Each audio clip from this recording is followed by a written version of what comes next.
Bien, pues a continuación os presentaré este tema del curso titulado Preprocesamiento de datos, orientado al análisis y la minería de datos, que es en lo que estamos, que es el segundo tema de nuestro curso.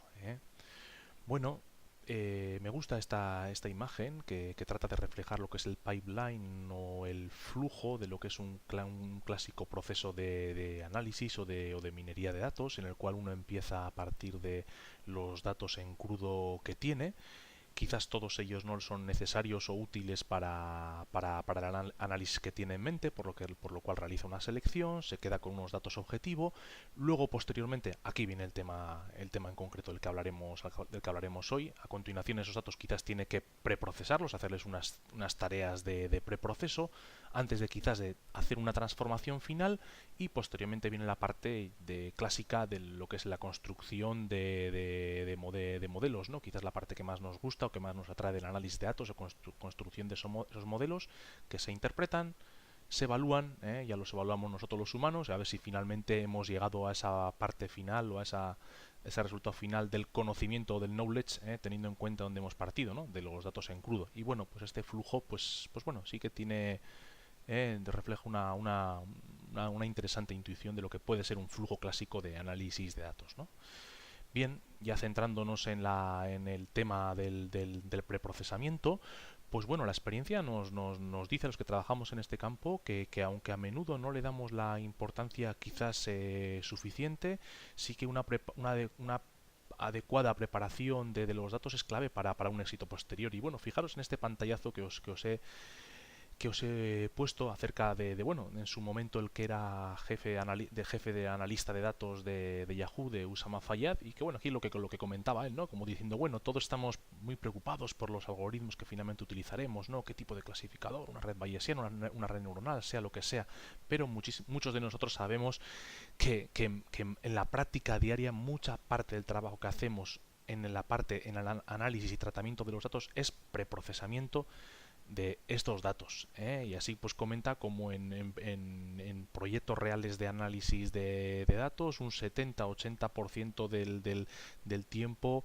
se invierte en esas cuestiones de tareas de preprocesamiento de datos, y luego es muy común que luego también cuando reflejamos en distintos artículos o publicaciones científicas, mira, este algoritmo mío necesitó estos tiempos de cómputo, en cambio este otro necesitó estos tiempos de cómputo, no reflejamos todos estos tiempos de CPUs previos necesarios en el preproceso cuando estamos viendo todo lo que ocupan y lo que conllevan en proyectos reales, ¿no? Y bueno, el resumen de las transparencias de ese tema es el siguiente. Primero hablaremos brevemente sobre la adquisición de los datos, luego os hablaré qué es para mí el concepto de los metadatos o la necesidad de definir previamente las variables, normalización de variables numéricas, tratando con valores perdidos, discretización de variables numéricas y para acabar otros filtros, ¿no? En el análisis de datos, ¿no? Bueno, sobre la adquisición de los datos, ¿no? Es muy clásico, pues que bueno, ¿no? Que los datos originales de los cuales parte estén en algún entorno de base de datos clásica, SQL o DBC, una MongoDB, ¿no? En entornos no SQL, sea lo que fuere, ¿no? Algunos softwares de análisis de datos ya son capaces de trabajar directamente sobre estos entornos más complejos, ¿no? Más ricos de bases de datos. Pero hay que tener en cuenta que la mayoría de softwares de análisis de datos, el trabajo clásico es sobre un fichero en formato plano, plano de análisis de datos, donde el clásico esquema es en las filas nos vienen representadas nos vienen representadas los casos, y en las distintas columnas vienen las distintas variables de nuestro problema, ¿no? ¿eh? Pero bueno, es un entorno clásico en el cual nos encontraremos con un formato plano de datos, ¿no? Lo que os comento, ¿no? Luego esas variables pueden estar separadas bien por columnas, por tabuladores, por comas. Es muy típico el esquema, el formato de CSV, de Comma Separated Values, que es posible que a muchos de vosotros suene de Excel o de Calc. pero bueno, que es muy clásico este formato plano de datos, filas, casos, columnas, variables, siendo muy típico también que si estamos en un programa de clasificación supervisada, la última de las columnas sea la variable clase que queremos predecir, pero bueno, eso ya vendrá más adelante. Es muy típico este formato CSV en el cual se manejan programas como Excel o Calc, es muy útil, y el Excel o programas como el Calc no son muy útiles para hacer las transformaciones necesarias, aunque también tener en cuenta que muchos softwares ya tienen comandos especiales de lectura para hacer lecturas de los ficheros de casos en formato plano, como R, por ejemplo. Aquí os comento un comando clásico de R que es readtable. Y bueno, también tener en cuenta que ya otros lenguajes de alto nivel como Perl o Python están preparados y están muy orientados para el preprocesamiento de texto, ¿no? Bueno, sobre lo que os comentaba de los metadatos, ¿no? Es muy típico de que antes de que comiencen, y fijaros en el pantallazo que os he puesto en la parte baja derecha, ¿no? Es muy típico de que antes de que empiecen los casos como tal de nuestro problema, previamente sea necesaria una definición de los distintos campos o variables de nuestro problema, ¿no? Aquí lo estáis viendo en la parte alta de este pantallazo que os he puesto, ¿no? En estos metadatos o en este diccionario es clásico definir los distintos inputs o variables de nuestro fichero de entrenamiento, diciendo de qué tipo son. Si nos referimos a variables numéricas nominales o categóricas, quiero decir variables que sean como los colores, ¿no? Variables en los cuales no hay concepto de distancia, o por otro lado pudieran ser variables ordinales y numéricas. Deberíamos definirlas. Y luego también, pues lo que os comento, ¿no? En este diccionario también es muy típico pues definir la variable que queremos predecir. ¿Cuál es la variable que queremos predecir si es que estamos en un programa de clasificación supervisada? El output, ¿no? También puede ser que haya una variable especial, en este caso un identificador, un auxiliar para identificar cada caso, y lo que os comentaba, ¿no? Sobre todo este diccionario sirve para al programa de análisis de datos fijarle cada variable de qué tipo es, si estamos ante variables nominales categóricas, o por otro lado estamos ante variables ordinales numéricas, ¿de acuerdo? Bueno, el primer filtro del que os hablaré sobre el normalizar variables numéricas, pues es necesario que al computar distancias entre pares de casos que tenemos, uno se haga esta pregunta: ¿están todas las variables numéricas con las que estamos computando las distancias? Porque claro, las distancias que computamos en una variable las sumamos respecto a las distancias que estamos computando en la segunda variable, en la tercera, en la cuarta. Bien, pero esa suma tiene sentido teniendo en cuenta que todas las variables numéricas están en el mismo rango de valores, Entonces, bueno, pues es necesario, si trabajamos con clasificadores, por ejemplo, como el del vecino más próximo, el del KNN, que trabajan con conceptos de distancias, pues es necesario previamente normalizar estas variables numéricas al intervalo 0,1 para luego posteriormente sea ecuánime o sea homogénea esa suma entre las distancias en cada una de las dimensiones o variables. Muchos softwares de análisis de datos ya realizan esta normalización de las variables de manera automática, sin que nosotros se lo digamos cuando estamos aplicando alguna técnica que se basa en este concepto de distancias. Bien, del segundo filtro del que también os quiero hablar son una pregunta clásica en análisis de datos, ¿no? Muchas veces nos encontramos con datos perdidos en nuestro fichero de casos, sea por lo que fuere, ¿no? Datos perdidos que nos aparecen en distintos formatos, ¿no? Uno puede encontrarse con un campo vacío, con un cero, un punto, un nota valuable, un interrogante. Lo más típico es un interrogante. Bueno, primero, la necesidad de estandarizar cómo vamos a reflejar un valor perdido en nuestro fichero de casos, y luego finalmente, bueno, ¿qué podemos hacer con este valor perdido, ¿no? Pues bueno, hay una amplia disciplina y literatura en todo lo que es el análisis de datos para poder tratarlo, ¿no? Algunas ideas sencillas, ¿no? Aquí os comento 4 o 5 ideas sencillas, ¿no? Bueno, uno de primeras puede decir, mira, pues oye, pues los casos que tienen valores perdidos, pues los ignoramos y no los utilizamos para análisis. Bueno, hay cositas bastante más avanzadas hoy en día ya en el análisis de datos, ¿no?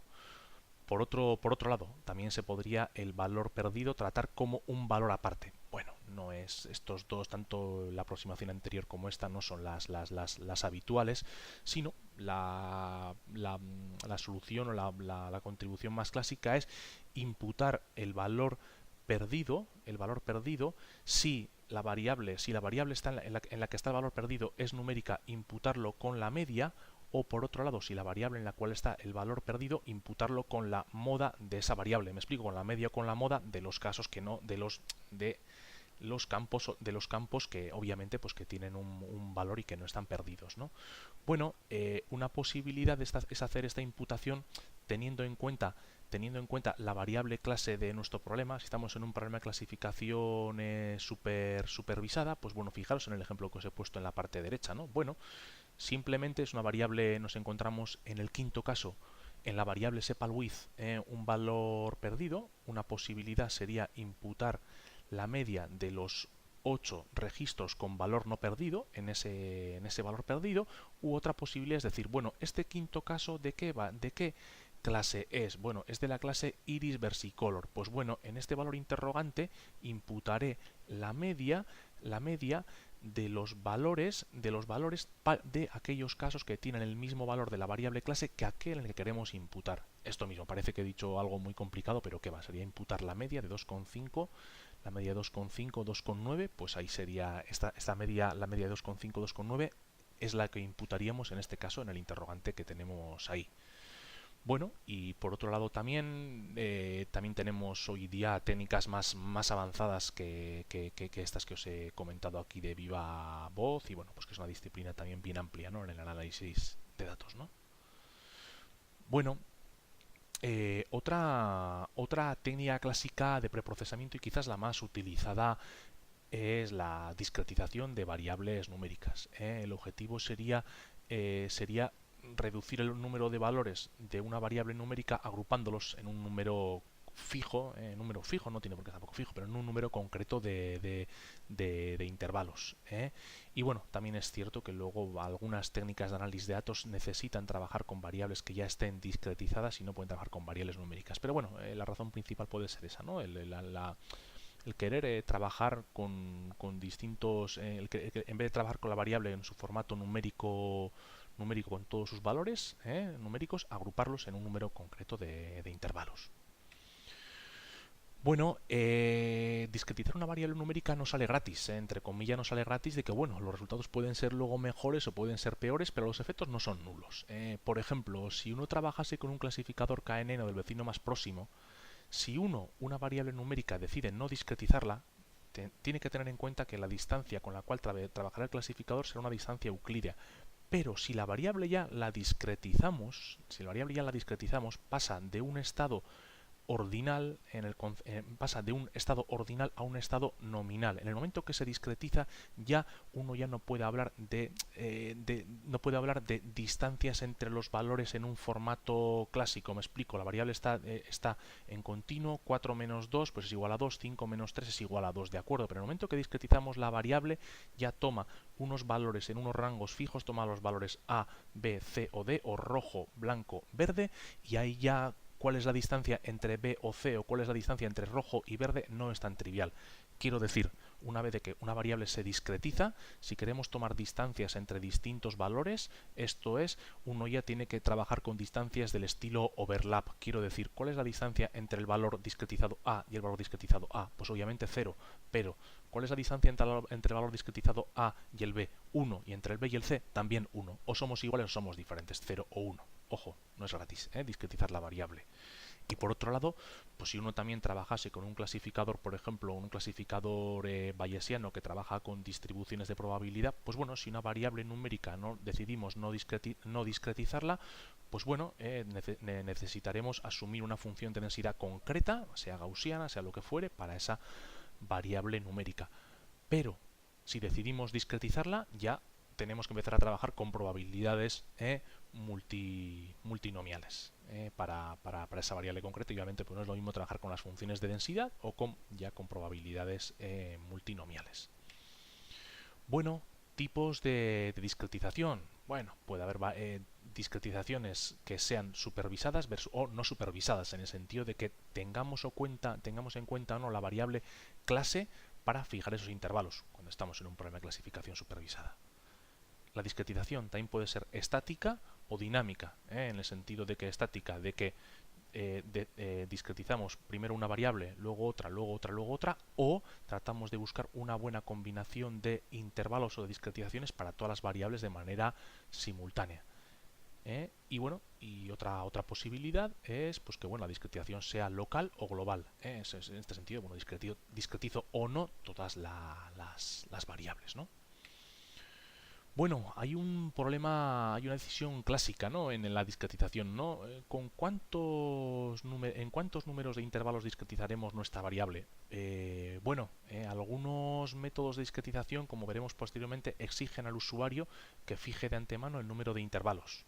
Y uno dirá, pues bueno, oye, pues a mí me interesa, uno puede pensar, bueno, pues cuantos más intervalos, pues mejor, ¿no? Ojo, con un alto número de intervalos es cierto que uno como que se trata de retener la mayor parte de la información original, pero hay que tener en cuenta que de esta manera, con un alto número de intervalos, tenemos el riesgo de que en algunos intervalos nos quedemos con muy poquitos casos o con poquitos casos y que de esa manera los estadísticos que calculemos en ese intervalo concreto, sí, al final son estadísticos, son probabilidades, pero no es lo mismo calcular un estadístico a partir de pocos casos o de muchos casos. Quiero decir, si en un intervalo me quedo con 10 casos, no es lo mismo que me quede con 100 para calcular un estadístico completo.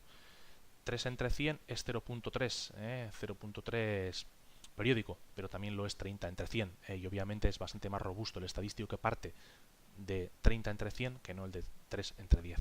Por ese sentido, pues manejarse o disponer de un número suficiente de casos por intervalo, pues es necesario e interesante.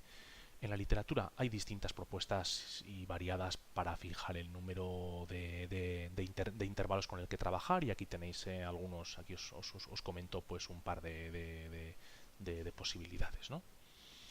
Bueno, os hablaré de tres tipos de discretización concretos, quizás de los más utilizados hoy en día en la literatura del análisis de datos. Discretización por igual anchura. De lo que se trata es, teniendo en cuenta el valor máximo y mínimo de una variable, en este caso pensemos que la variable toma el valor máximo 85, el valor mínimo 64, valores numéricos, queremos discretizarla, pedirle al usuario en cuántos intervalos quiere discretizarla. En este caso nos dice el usuario pues que 7, y de lo que se trataría es de dividir ese intervalo que va del valor mínimo al máximo en 7 intervalos de igual anchura respecto al rango, respecto a los valores de la variable, ¿no? ¿De acuerdo? Igual anchura, o que también en inglés se le llama equal width discretization, ¿no? Y bueno, esta discretización puede tener un problema en algunas situaciones en las cuales los valores numéricos estén muy desbalanceados, por ejemplo, hacia un valor concreto. Es muy típico que después de discretizar la gran mayoría de los casos se nos agrupen en un valor concreto, en el primero, quizás en este ejemplo que os pongo, y luego el resto de valores ya discretizados sean muy poquitos y muy escasos en el resto de valores discretizados. Y este escenario ya, que se le llama un escenario pues desbalanceado en inglés de clumping, pues un escenario muy difícil de analizar y de modelar posteriormente, y que hay que tenerlo en cuenta. Bueno, el segundo tipo de discretización, también pues muy utilizado en el análisis de datos, la discretización por igual frecuencia, y de lo que se trataría es pidiéndole al usuario en cuántos intervalos quiere dividir la variable. En este caso, imaginar que nos dijese que 4, se trataría de dividir el rango de los valores de la variable de tal manera que haya un número similar de casos en cada uno de esos intervalos, en cada uno de esos 4 intervalos que nos ha pedido el usuario, como comento, un número aproximado de casos. Esta discretización de equal frequency, igual frecuencia, habitualmente es preferida o es más utilizada que la de igual anchura, quizás porque evita escenarios como los anteriores del clumping o del desbalanceo, y de esta manera, discretizando por igual frecuencia, nos garantizamos un número mínimo que pensamos que va a ser suficiente de casos por intervalo, y de tal manera que los estadísticos que calculemos posteriormente pues sean medianamente robustos, ¿no? Y bueno, acabaré con un tipo de discretización que es muy utilizada y muy reconocida cuando estamos en problemas de clasificación supervisada, y que bueno, la propusieron estos señores, Fayyad e Iraní, ya por el año 1993, y no penséis que han surgido discretizaciones bastante mejores o ideas bastante mejores que esta para proponer una discretización en una variable, teniendo en cuenta que estamos en un problema de clasificación supervisada. No voy a entrar en grandes detalles, no merece la pena, pero pensemos que trato de reflejar aquí en la primera fila de la imagen azul los valores de una variable concreta que queremos discretizar, 64, 65, así hasta 85, y en la segunda fila lo que trato de reflejar es de ese caso concreto a qué cuál es el valor de su variable clase, la cual es la que queremos predecir. En este caso, pues bueno, pensemos que el primer caso sea de clase yes, el segundo de clase no, el último de clase yes. Pues bueno, es lo que es muy interesante es lo que proponían estos señores es un algoritmo para fijar los intervalos de tal manera que la entropía, de tal manera que tratemos de minimizar la entropía de la variable clase que queremos predecir en cada uno de esos intervalos. Esto es, que en cada uno de los intervalos que fijemos, la mayoría de los casos sean de una clase, de una clase concreta. Fijaros en el segundo intervalo, pues no está nada mal, todos de la clase no. Tanto el primero como el segundo, pues bueno, ¿no? Tanto el primero como el último, pues ya veis, el último tiene 6 casos, de esos 5 son de clase yes, 1 de clase no, el primero de 5 casos, 1 es de clase no, 4 de clase yes. Le estamos facilitando bastante la vida al clasificador supervisado que venga posteriormente. Uno podría decir, joder, pues bueno, todavía lo que puedo apurar más todavía y hacer un intervalo concreto para el valor 65 y otro para el valor 80, y de tal manera que aquí me quede no con 3 sino con 5 intervalos y en cada uno de esos intervalos la distribución de la clase sea pura. ¿Me entendéis? Seguro que me entendéis el concepto de pura, ¿no? De un único valor clase en cada uno de esos intervalos. Bien, pero esto nos puede llevar clarísimamente a un escenario de sobreentrenamiento en que aprendemos un clasificador o un modelo muy específico para los datos que tenemos delante, pero posteriormente cuando vengan nuevos ya veremos. Bueno, una discretización muy interesante cuando trabajamos en entornos de clasificación supervisada, y como os comento, que facilita posteriormente la vida a un clasificador supervisado. Bueno, y para ir acabando, pues bueno, también nos encontramos en la literatura con una amplia variedad de filtros o distintas técnicas de preproceso de datos. Esas técnicas de preproceso bien se pueden aplicar sobre las variables, sobre las columnas, digamos, o sobre las filas, sobre los casos, pero bueno, en la literatura hay múltiples variedades de filtros de preproceso, y bueno, dependiendo de los objetivos que tengamos del análisis, pues bueno, os marco aquí tres ejemplos más, como estandarizar variables numéricas, esto es que la variable se me quede con media 0 y desviación estándar 1, o transformaciones de distintos tipos como variables de numéricas pasarlas a binarias, etcétera, etcétera, añadir ruido a variables, etcétera, etcétera, pero que bueno, hay una amplísima variedad de filtros que dependiendo los objetivos que tengamos, pues variarán, y como os he comentado, en estas transparencias lo que os he tratado de reflejar son los principales filtros a mi entender más utilizados, lo que os he hablado, ¿no? Normalización, tratamiento de valores perdidos, discretización. ¿De acuerdo? Pues bueno, hasta aquí.